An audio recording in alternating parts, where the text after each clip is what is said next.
है हॉरर कहानियों में जो बंद दरवाजे होते हैं, उनके पीछे असल में क्या होता है? आज हम ऐसी ही 4 मॉडर्न हिंदी हॉरर कहानियों के राज खोलने वाले हैं।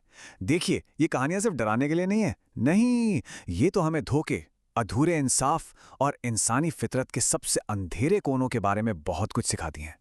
बस ये एक लाइन, यही इन चारों कहानियों का दिल दहला देने वाला स्टार्टिंग पॉइंट है। एक बंद दरवाजा, एक नया घर और उसके पीछे दफन एक ऐसा अतीत जो बस बाहर आने का इंतजार कर रहा है। तो सबसे पहली बात जो इन सभी कहानियों को एक दूसरे से जोड़ती है, वो है एक नई शुरुआत। हमारे किरदार एक अनजाने घर में कदम रखते हैं और उन्हें इस बात का बिल्कुल भी अंदाजा नहीं होता कि जो जैसा दिख रहा है असल में वैसा है नहीं। तो देखिए, हमारे पास 4 अलग-अलग सिनारियो हैं। पहली कहानी में है अमित का परिवार जो एक पुराने सस्ते से घर में शिफ्ट होता है। फिर है रितिका, एक एक्ट्रेस जो अपने रिश्तेदार के खाली अपार्टमेंट में आकर रुकती है। तीसरी कहानी में 4 कॉलेज दोस्त हैं जिनका हाईवे पर एक्सीडेंट हो जाता है। और चौथी कहानी में इंस्पेक्टर रमेश हैं जो बंगला नंबर 36 में आते हैं। मतलब हर कोई एक नई, थोड़ी वल्नरेबल सिचुएशन में है और उन्हें जरा भी अंदाजा नहीं है कि उन दीवारों के अंदर कैसा इतिहास दबा पड़ा है। तो सवाल यह है कि डर की पहली दस्तक होती कैसे है? देखिए, इन कहानियों में खौफ एकदम से सामने नहीं आता। नहीं, वो तो धीरे धीरे छोटी छोटी घटनाओं से शुरू होता है। ऐसी घटनाएं जो किरदारों की नॉर्मल दुनिया में दरारें डालना शुरू कर देती हैं। और ये जो धीमी शुरुआत है ना, ये सस्पेंस बनाने की एक बहुत ही कमाल की टेक्निक है। ये किरदारों के साथ साथ हम सबको भी ये सोचने पर मजबूर कर देती है कि भाई, क्या सच है और क्या सिर्फ एक वहम। और ये हैं खौफ की वो पहली निशानियां। एक कहानी में एक छोटी बच्ची का बिहेवियर अचानक बहुत अजीब हो जाता है। दूसरी में एक रहस्यमयी लाल लहंगा मिलता है जो जैसे अपनी कहानी खुद कहना चाहता हो।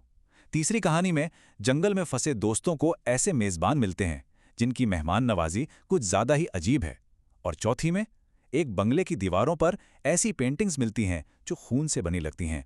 हर जगह खौफ का अंदाज बिल्कुल अलग है। अब आते हैं सबसे जरूरी सवाल पर, आखिर ये सब हो क्यों रहा है? क्योंकि ये कहानियां सिर्फ डर के बारे में नहीं हैं। नहीं, ये उन अधूरे किस्सों के बारे में हैं जो इन भयानक घटनाओं को जन्म देते हैं। तो इन आत्माओं का असली मकसद क्या है?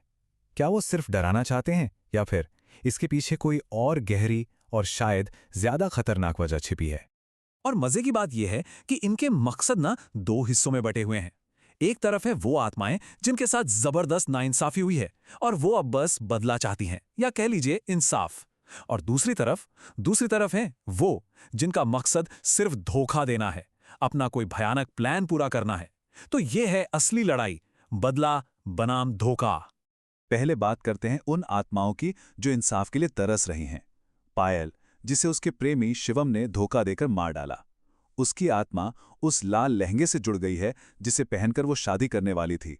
और फिर बंगला नंबर 36 की पेंटर, जिसकी 3 चोरों ने हत्या कर दी थी, उसकी आत्मा पेंटिंग्स के जरिए अपने कातिलों का पर्दाफाश करना चाहती है। उनका खौफ असल में इंसाफ की एक दर्दनाक पुकार है। और अब देखते हैं दूसरी तरफ, जहां मकसद सिर्फ शैतानी है। घर का नौकर जो शुरू में एक बेचारी फंसी हुई आत्मा होने का नाटक करता है, उसका असली मकसद तो परिवार की छोटी बेटी के शरीर पर कब्जा करना है। और वो नरभक्षी जोड़ा जो मदद के बहाने फंसे हुए कॉलेज स्टूडेंट्स को अपने घर लाता है ताकि वो उन्हें अपना शिकार बना सकें। यहां कोई इंसाफ नहीं, सिर्फ धोखा और खालिस बुराई है। तो अब जब मकसद साफ हैं, तो चलिए देखते हैं कि इन कहानियों का क्लाइमैक्स क्या होता है, इनका अंत कैसे होता है। क्या इंसाफ मिलता है या बुराई की ही जीत होती है? यहां रितिका का किरदार बहुत ही कमाल का है। वो सिर्फ डर कर भागती नहीं, बल्कि एक जासूस की तरह सुराग खोजती है। वो बंद कमरे में कत्ल के सबूत ढूंढती है, चौकीदार से सच उगलवाती है, फिर पुलिस को बुलाती है और आखिर में पायल की आत्मा की शांति के लिए उसका अंतिम संस्कार भी करवाती है। मतलब वो एक विक्टिम नहीं, बल्कि एक हीरो बनकर न्याय दिलाती है। तो इन कहानियों का अंजाम कैसा होता है? यहां हमें पता चलता है कि हर कहानी की जीत एक जैसी नहीं होती। पहली कहानी का अंत तो बहुत ही ट्रैजिक है, जहां परिवार अपनी बेटी को ही खो देता है। दूसरी और चौथी कहानी में चलो इंसाफ की जीत होती है, विलेन पकड़े जाते हैं। लेकिन तीसरी कहानी में जो ट्विस्ट है, जिन दोस्तों ने नरभक्षियों को मारा, पता चलता है कि वो तो हाईवे एक्सीडेंट में पहले ही मर चुके थे। सोचिए, मतलब हर कहानी का अंत हमें एक अलग चौंकाने वाली सच्चाई दिखाता है। तो इन चारों कहानियों के अंधेरे से हम क्या सीखते हैं? ये सिर्फ डरावने किस्से नहीं हैं। नहीं, ये आज की दुनिया के बारे में कुछ बहुत गहरी बातें भी हमें बताते हैं। ये 4 बातें इन सभी कहानियों की आत्माएं हैं। पहली, कि अतीत कभी भी पूरी तरह से दफन नहीं होता। दूसरी, कि अधूरा इंसाफ जब सड़ता है तो बहुत भयानक रूप ले सकता है। तीसरी, कि जो जैसा दिखता है उस पर आंख बंद करके भरोसा करना एक जानलेवा गलती हो सकती है। और आखिरी, और शायद सबसे डरावनी बात, असली बुराई अक्सर इंसानी चेहरे के पीछे छिपी होती है, किसी भूत प्रेत के पीछे नहीं। और हम आपको पायल की कहानी से निकले इसी एक सवाल के साथ छोड़े जाते हैं। अधूरी मोहब्बत का कारण क्या था?